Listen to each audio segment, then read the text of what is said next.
네. 의원님, 네. 제가 네. 방송 듣는 청취자들이 이제 궁금해 하실 수도 있는 대목이어서 좀 여쭤보려고요. 네네. 지금 어찌됐든 박근혜 대통령이 그 태반 주사니 감초 주사니 뭐 마늘 주사니 배곡 주사니 이런 일종의 이제 항노화 주사 내지는 뭐 피로회복 주사 이런 걸 장기간에 걸쳐서 처방을 받고 이제 맞은 걸로 확인이 되고 있는데 네. 지금 앞서 의원님 말씀은 이제 이런 주사제들에 대한 심리적 의존도가 굉장히 그 심각할 만큼 강한 것 같다. 이 그렇죠. 말씀이신데 예. 혹시 심리적 의존도를 넘어서서 이게 예. 어떤 그 신체적 중독이나 이런 게 나타나는 수도 있는 건가요? 그런 주사들이? 그런 종류의 주사제는 사실 뭐 배곡 주사니 태반 주사니 뭐 하는 그런 종류의 주사제를 네. 저도 사실 잘 몰라요. 물론 제가 임상가가 아니라서 모를 수도 있지만 네. 잘 모른다는 그 말씀이 무슨 말이냐면 네. 그런 종류의 약들은 의학 교과서에 나오질 않아요. 아, 그렇습니까? 그러니까 이제 정규적인 의학 과정에서 배우지 않는 네. 그런 종류의 약들이거든요. 네. 그러니까 그거는 제대로 입증되지 않은 그래서 제가 아까 좀 사입이나 속설 뭐 야매네요, 야매 일종의. 예, 그런 종류의 것들이라서 네. 별로 뭐 의학적인 가치가 있는 건 아니고요. 네. 그런데 그게 이제 얼른 제 생각에 그게 그 약물 의존성이라는 게 정말 중독성이 있는 약이 있어요.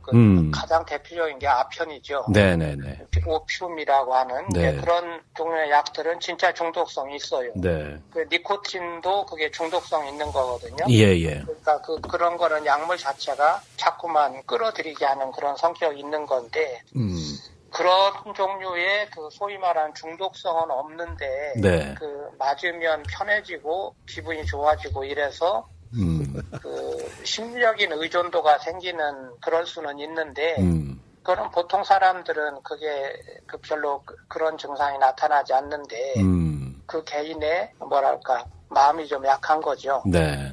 그래서 이제 그런 종류의 의존성이 생길 수는 있을 것 같아요. 그러니까 그런 걸 안 맞으면 괜히 불안해지는 거죠. 네. 그죠? 그리고 맞으면 좀 편해지는 것 같고, 힘이 나는 것 같고, 이뻐지는 것 같고, 이제 이렇다면 이제 그렇게 되는 건데 아마 지금 말씀하신 그런 종류의 약들. 네. 그리고 이제 프로포폴 같은 것도 물질 자체가 의존도를 가지지는 않는 것으로 프로포폴도 그렇게 되어 있는데 그게 의외로 또 그 심리적인 의존성을 가지는 사람이 꽤 있고 그리고 이제 속설에 그게 뭐 몸에 좋고 뭐 어떻다 이래서 자꾸만 또 맞게 되고 이제 그러는 사람이 있죠. 네. 근데 그 청와대에 계신 그분이 그런 증상인지는 그거는 이제 정말 환자로서 놓고 봐야지 되는 거기 때문에 그냥 언론 보도만으로 어떻다라고 짐작하는 말씀을 드리는 걸 좀 삼가하는 게 좋을 것 같습니다. 네. 예, 그런데요. 네네. 지금 이제 말씀하셨듯이 사입이 비슷한 그런 약제 있잖아요. 예. 그런 약제를 썼을 때 예. 부작용이 우려되는 거잖아요. 예.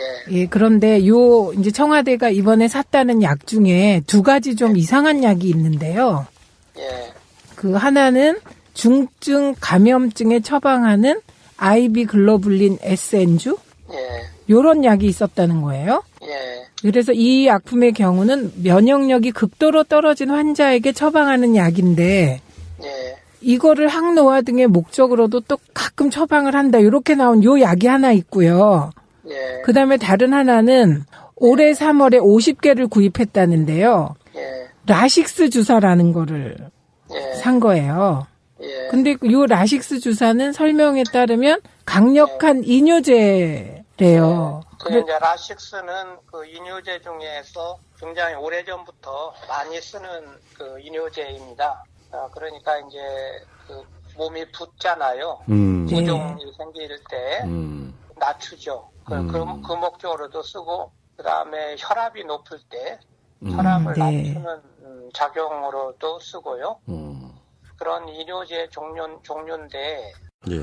그러니까 라식스 자체를 구입했다는 거는 뭐 별 문제는 아니죠. 그거는 많이 쓰는 이뇨제, 고혈압 관리제 중에 하나니까요. 네. 그러니까 그 자체는 문제가 아닌데, 만약에 그거를 이제 체중 조절 목적으로 썼다면, 그거는 이제, 소위 체중 조절을 목적으로 하는 그런 의원들이 요새 또 많이 생겼잖아요. 그런데 라식스 같은 걸로 이뇨제로 하면 겉보기에 체중이 굉장히 줄어드는 것으로 보여요. 네. 왜냐하면 탈수가 일어나니까. 네. 쉽게 그냥 몸에 있는 물이 소변으로 빠져나가게 만드니까. 그러니까 우리가 체중을 아침 식전에 잴 때하고 저녁 시간에 잴 때하고 한번 거기 계시는 분들도 실험을 해보시면 아침 저녁 체중을 재보면 한 1kg 이상 저녁 체중이 많이 나가요. 네. 그거는 이제 물이 많아서 그래요. 몸에. 네.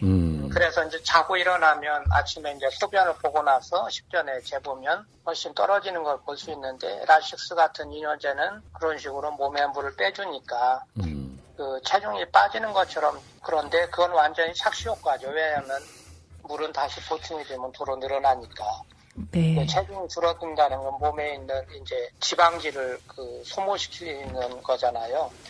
지방을 이제 불필요한 지방, 축적된 지방을 이제 빼는 것이 체중 조절의 목적이고, 몸에 있는 물을 빼는 거는 그건 뭐 하루에도 몇 번 편차가 있는 거라서 네. 그건 의미가 없는 거고.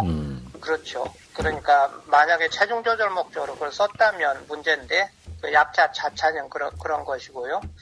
앞에 얘기한 글로불린 같은 거는 그거는 이제 영양제 종류인데요. 네. 그런데 그거는 그러니까 심한 면역 감염이나 면역 문제가 있을 때 그런 걸 쓴다고 하는 거는 이제 몸이 약해지고 하기 때문에 그거를 이제 보충해주는 목적으로 쓰는 그런 형태인데, 그걸 다른 목적으로 뭐 예를 들어서 그런 거를 영양제 주사를 맞으면 힘이 나죠. 일시적으로. 그리고 이제 또 뭐 밖에서 아까 대리 처방했다는 IVNT 같은 거, 그거 기억나시나요? 네. 정맥 주사요. 예, 정맥 주사 맞는다는 거. 이제 그것도 이제 영양제인데, 그것도 이제 어떤 목적으로 그게 개발이 된 거냐면, 원래는 영양 섭취를 하는 거는 우리는 보통 이제 밥을 먹는 거잖아요. 식사를 정상적으로. 네. 근데 아프면은 그걸 못하기 때문에 죽 같은 걸 먹이고, 그게 안 되면 죽보다 훨씬 묽은 것으로 해서 입으로 이제 가급적이면 입으로 섭취를 하게 하는데, 입으로 영양을 섭취할 수 없는 경우가 생기잖아요. 네. 예를 들어서 유수술을 했더니 그럼 먹을 수가 없잖아요. 네. 그러면은 이제 정맥으로 영양 공급을 해줘야 되기 때문에 정맥 주사 영양제는 그런 목적으로 개발이 된 거예요. 그런데 이제 피곤하고 이러면 그런 주사를 맞으면 이게 좀 풀리기 때문에 그런 거를 맞는데, 그러니까 가끔 가다가 이제 몸이 피곤하면 링겔 주사 좀 맞아볼까 이러고 이제 가는 경우가 생기는 거죠. 예. 이제 IVNT 같은 그런 형태고, 이것도 지금 용도나 의학적인 의미는 다른데 되게 다 그런 계통의 것으로 보이고요. 문제는 이런 것들이, 이런 종류의 이상한 비정형적인 그런 약들이나 의술이 청와대에서 시행이 된다고 하는 게 좀 한심한 거죠. 네. 근데 청와대에서는요, 네. 이런 약들을 산 이유를 청와대 직원들을 위해서 샀다고 처음에 해명을 했었거든요. 네네. 근데 혹시 참여정부 때나 이때도 직원들을 위하여 이런 종류의 약을 산 일이 있었을까요? 그건 의무실에서 샀기 때문에 제가 그런 것까지는 깊이 있게 잘 모르겠고요. 예. 원래 청와대 안에 있는 의무실은 그게 이제 기본적인 목적은 대통령의 건강을 지근거리에서 늘 보고 있어야 되기 때문에 청와대 의무실장은 대통령 옆에 거의 붙어서 살게 되는 것입니다. 그러니까 예를 들어서 대통령이 어디 해외 순방을 간다든지 또는 뭐 지방에 이렇게 순시를 간다든지 그럴 때도 옆에서 아주 가까운 거리에서 꼭 있어야 되는 몇 사람 중에 하나가 청와대 의무실장이에요. 예. 그러니까 비서실장 옆에 꼭 붙어 다니고 청와대 의무실장도 꼭 붙어 다녀요. 그러니까 대통령이 헬리콥터 타고 어디 갈 때 청와대 의무실장하고 비서실장은 가급적 그 대통령이 타고 있는 그 헬리콥터를 타죠. 네. 그 의원님, 네. 의원님 지금 해외 순방 말씀이 나와서 제가 좀 궁금해서 네. 그러는데 대통령이 해외 순방 나가는데 고산지대에 가서 고산병이 네. 발병할 위험성이 있어서 비아그라 처방받았다는 얘기를 들어보신 적 있나요? 과거에 청와대 근무하실 때? 그거는 나는 조금 믿어지지 않는 게 예를 들어서 뭐 아프리카 순방이라고 해서 이디오피아와 케냐 얘기를 하는데 네. 케냐, 이디오피아를 제가 가봤어요. 예. 실제로. 네. 아디스아바바 뭐 이런 데를 갔는데. 네. 숨 쉬는데 전혀 지장이 없어요. 거기가 해발 2,000m가 안 넘죠? 고산지대라는 느낌은 네. 사실 별로 없어요. 네. 그리고 근데 이제 고산지대라는 느낌이 정말 있는 거는 남아메리카의 페루? 예, 페루의 쿠스코. 이런 데 가면 네. 정말 고산증의 증세를 숨가쁘다는 느낌을 느낀다고 해요. 네네. 그런데 아프리카, 케냐나 이디오피아는 뭐 숨가쁠 정도가 아니고요. 그러게요. 네, 그 청와대에서 해명한 데에 따르면은 지금 1,000m에서 2,000m 고지에 있는 지역을 방문해서 그걸 네. 미리 처방받았다는 건데 그러면 지리산 갈 때도 사실은 비아그라를 먹어야 되는 거거든요. 지리산이 1,900m가 넘기 때문에. 그거는 이디오피아는 제가 자신 있게 얘기할 수 있는 게 제가 가봤기 때문에 숨가쁘지 않다 이거를 확실히 말씀드릴 수 있습니다. 근데요, 저 궁금한 게 비아그라 드셔보신 적 있으세요? 그거는 개인 그럼 프라이버시를 개인의 남성 프라이버시입니다. 물어보면 안 되지. 자, 의원님, 아까 제가 말씀 중에 궁금했던 게 하나 더 있는데요. 아까 라식스 이야기 하셨잖아요. 근데 라식스가 체중 조절 목적이 아니라 몸에 들어가 있는 어떤 약물을 빼내는 그런 용도로도 쓰일 수 있지 않나요? 이뇨제니까. 네. 그런 용도로도 쓰일 수는 있을 것 같은데 그런 용도로 라식스를 쓴다? 좀 의심스러운데요. 네. 좀 확언하기 어렵고요. 예. 네. 그러면 약을 먹질 말지 뭐하러 먹고 또 뭘 빼고. 아니, 예를 들어서 무슨 약을 먹었는데 그 약을 빨리 빼내고 뭔가 검사를 받아야 되는 상황이라 그러면 라식스 같은 걸 먹어서 빨리 빼내야 되는 상황도 있지 않을까요? 그러니까 정신을 차려야 되는데 어떤 걸 먹고 정신이 좀 몽롱한 상태에서 정신을 차려야 되는데 라식스를 먹고 그걸 빨리 배출한다. 뭐 그런 건 불가능한가요? 우리가 음모론으로 가지 말자고 의학으로 가자고. 네. 김용희 의원님 인터뷰하는데. 의학적인 질문이에요. 예, 의원님, 요거는 뭐 그렇고요. 제가 궁금한 거 두 가지만 여쭤볼게요. 하나는 그 대통령의 혈액을 빼서 밖에 나가서 검사를 했다. 이런 보도가 있었거든요. 그것도 제가 전혀 납득을 잘 못하겠어요. 왜 그랬어야지 했는지.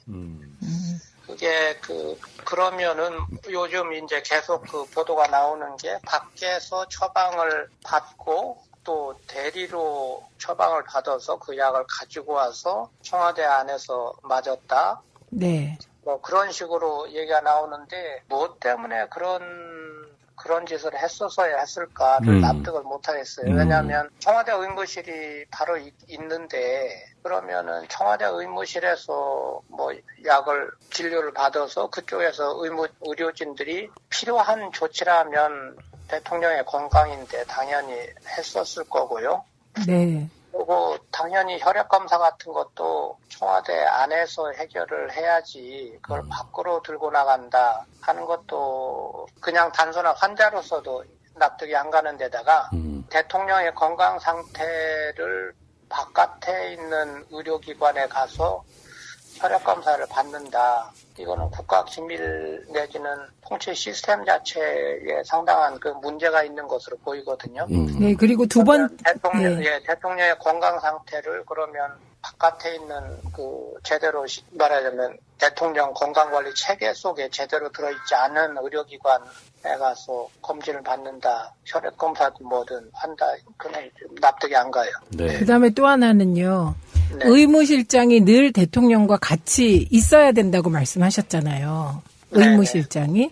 네. 그러면 정맥 주사를 맞을 때나 혹시 이런저러한 것을 할 때 그때도 의무실장이 있는 하에서 정맥 주사 맞아야 되는 거죠. 혹시 맞는다고 하더라도. 의무실장이 있는 자리에서 반드시 해야 된다고까지는 아니지만 의무실장은 그 상황을 다 파악하고 있어야 됩니다. 네. 그러니까 대통령이 어떤 종류의 질병이 있고 어떤 종류의 약이 들어가고 있고 어떤 치료를 받고 있다는 거는 의무실장이 소상히 파악하고 있어야 되는 게 의무실장의 임무죠.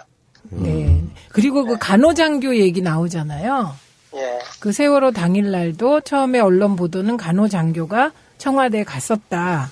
이렇게 나왔다. 청와대가 부인했잖아요. 예. 그리고 요 간호장교를 통해서 비선 의사들이 뭐 시술을 했다. 뭐 이런 얘기가 계속 나오는데 그 간호장교는 그 어떤 위치인 건가요?